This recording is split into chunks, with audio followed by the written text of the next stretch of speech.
আসসালামু আলাইকুম। এই গরমে সাবুদানার এই ডেজার্টটি শুধু পেটই ঠান্ডা করবে না, শরীর মন কলিজা পুরাটাই ঠান্ডা করে দেবে, এতটা মজার হয়। তো চলুন কিভাবে তৈরি করেছি সেই রেসিপিটি দেখে নিই। প্রথমে চুলার পরে একটি কড়াই দিয়ে পরিমাণ মতো পানি দিয়ে ফুটিয়ে নিয়েছি। তারপরে দিয়ে দিচ্ছি হাফ কাপ সাবুদানা। এখন সাবুদানাটাকে নেড়ে চেড়ে এটাকে জাল করে নেব বেশ কিছুক্ষণ। তো দেখতেই পাচ্ছেন কিছুক্ষণ জাল করে নেওয়ার পরে সাবুদানাগুলো হয়ে গিয়েছে। এখন আমি নামিয়ে ছেঁকে পানি দিয়ে ধুয়ে এক সাইডে রেখে দেব। আর এদিকে চুলার পরে আবারও কড়াই দিয়ে 3 কাপ দুধ দিয়ে দিয়েছি। দুধটা খুব ভালো করে একটু জাল করে নিয়েছি। তারপরে এখানে দিয়ে দিচ্ছি 1 টেবিল চামচ কাস্টার্ড পাউডার। খুব ভালো করে মিশিয়ে নিচ্ছি। এই কাস্টার্ড পাউডার দেওয়ার কারণে টেস্টটা অনেক গুণে বেড়ে যাবে। এখন এখানে আমি দিয়ে দিচ্ছি হাফ কাপ চিনি। চিনিটা আপনাদের স্বাদ অনুযায়ী কম বেশ করে দিয়ে নেবেন। খুব ভালো করে মিশিয়ে নিলাম। এখন এখানে দিয়ে দিচ্ছি 2 টেবিল চামচ গুঁড়া দুধ দিয়ে আবারও খুব ভালো করে মিশিয়ে দিচ্ছি। তারপরে দিয়ে দিচ্ছি সামান্য পরিমাণে লবণ। মিষ্টি জিনিসে একটু লবণ দিলে আমার কাছে খেতে বেশি ভালো লাগে। তো দিয়ে খুব ভালো করে মিশিয়ে নিলাম।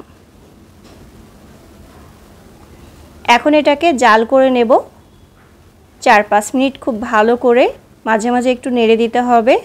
তো এভাবে নেড়ে চেড়ে আমি এটাকে জাল করে নিচ্ছি।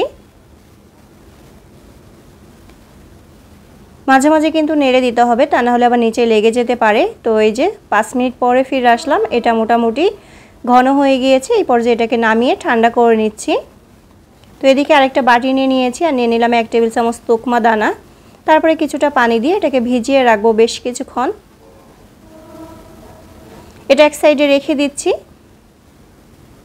এদিকে আমি কিছু আম কেটে এরকম ছোট ছোট কিউব করে নিয়েছি। এখন একটা ব্লেন্ডারে জাগ নিয়ে নিচ্ছি। এর ভিতরে কিছুটা আম আমি দিয়ে দিচ্ছি, দিয়ে ব্লেন্ড করে নেব একদম পানি ছাড়া। শুধু আমটাকে ব্লেন্ড করে নিচ্ছি।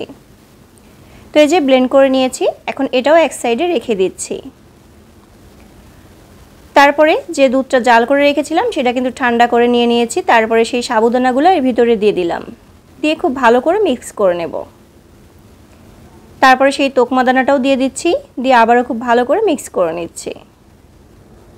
এখন এটাকে আমি নর্মাল ফ্রিজে 1 ঘন্টার জন্য রেখে দেব, তাহলে খেতে বেশি মজার হবে আর এটাও সেট হয়ে যাবে সুন্দর মতো। তো 1 ঘন্টা পরে ফিরে আসলাম। এটা খুব সুন্দর মতো সেট হয়ে গিয়েছে। এখন সেই আম যেগুলো কিউব করে কেটে রেখেছিলাম সেগুলো দিয়ে দিচ্ছি,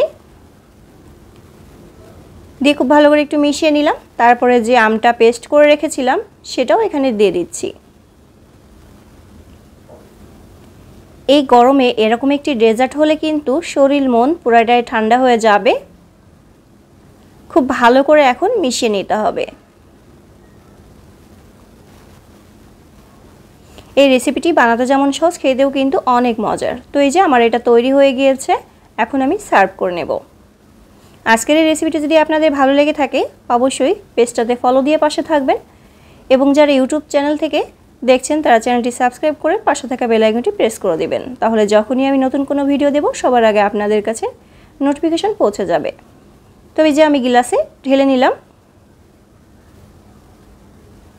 একটা বাটিতেও নিয়ে নিচ্ছি। এখন উপর দিয়ে একটু সেই আম কিউব করাগুলো দিয়ে দিচ্ছি, আর দিয়ে দেব কিছু পেস্তা বাদাম আর কাঠবাদাম কুচি। এতে করে দেখতেও সুন্দর লাগবে এবং খেতেও কিন্তু অনেক বেশি মজার হবে। আশা করি আজকের এই সহজ রেসিপিটি আপনাদের ভালো লেগেছে। আজকের মতো বিদায় নিচ্ছি। আল্লাহ হাফেজ।